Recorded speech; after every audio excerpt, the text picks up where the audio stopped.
የአዲስ አበባ ከተማ ሰላምና ጸጥታ አስተዳደር ቢሮ የከተማዋን አስተማማኝ ሰላማዊ እንቅስቃሴ እንዲቀጥልና ሰባተኛው ጠቅላላ ምርጫ በስኬት እንዲጠናቀቅ ቅድመ ዝግጅቶችን ሲያደርግ ቆይቷል። የቅድመ ዝግጅት ስራ አንዱ አካል የሆነውንና በሰባተኛው ዙር ከ12000 በላይ ምልምል የሰራዊት አባላትን አሰልጥኖ በማስመረቅ ወደ ስምሪት አስገብቷል። ይህ የሰላም ሰራዊት ወደ ስምሪት ሲገባ እያንዳንዱ የከተማዋ መንደር፣ እያንዳንዱ የምርጫ ጣቢያ አስተማማኝ ሰላሙ እንዲቀጥል ተጨማሪ አቅም ይሆናል። የጸጥታ ኃይሉ በቂ ስልጠናና ስምሪት ወስዶ እየሰራ ነው።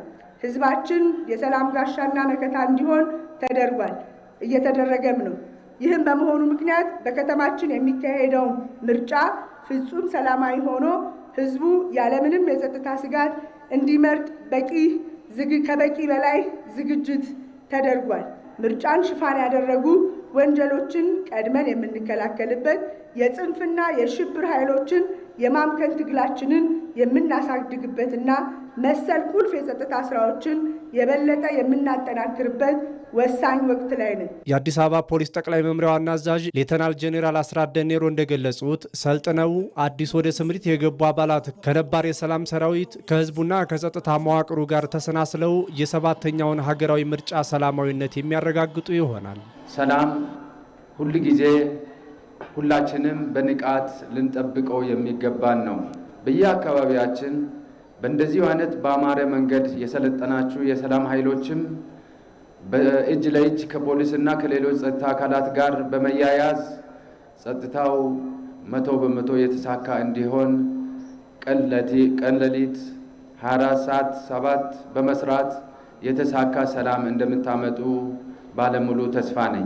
የጸጥታ ስራ ከአንድ አካል ወይም ተቋም የሚሻገር ተግባር ነው። በዚህም የአዲስ አበባ ከተማ አስተዳደር ህዝቡን የሰላሙ ባለቤት በማድረግና አጋዥ የሰላም ሰራዊትን በማጠናከር ያከናወናቸው ተግባራት ውጤት የተገኘባቸው ናቸው።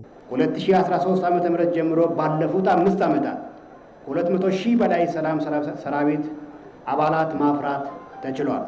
የከተማው እጅግ ፈጣን የልማትና እድገት በወጉ እንዲሳለጥ የተለያዩ ትላልቅ ሁነቶች በሰላም እንዲጠናቀቁ ያደረገ ላለው የከተማችን መደበኛ ጸጥታ ኃይል የሰላም ሰራዊት አባላትና ሌሎችም አጋዥ የጸጥታ ኃይሎች በሙሉ በራስና በከተማ አስተዳደራችን ስም ማመስገን እፈልጋለሁ። በሰባተኛ ዙር ሰልጥነው ወደ ስምሪት የገቡ የሰላም ሰራዊት አባላትም በቅንጅት በመስራት ምርጫው በስኬት እንዲጠናቀቅ ይሰራሉ። ራሳችን ከወንጀልን መጠበቅ እንዳለብንና ተባባሪ እንዳንሆንና ወንጀላን ደግሞ ሲገኝ ደግሞ ለሚመለከተው ጸጥታ አካል አሳልፈን እንድንሰጥ በቂ የሆነ ማለት እንሻላ ብንትን ሰጥተውናል።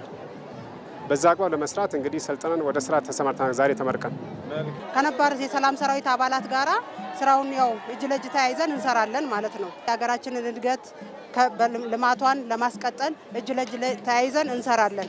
15 ቀናት ገዳማ በቀረው ጠቅላላ ምርጫ የከተማዋ ህዝብ የሉዓላዊ ስልጣኑ መገለጫ የሆነውን የምርጫ ካርዱን እንዲጠቀም የሰላምና ጸጥታ አስተዳደር ቢሮ ያሰማራው ታላቅ የሰው ኃይል ዋስትና የሚሆን ነው።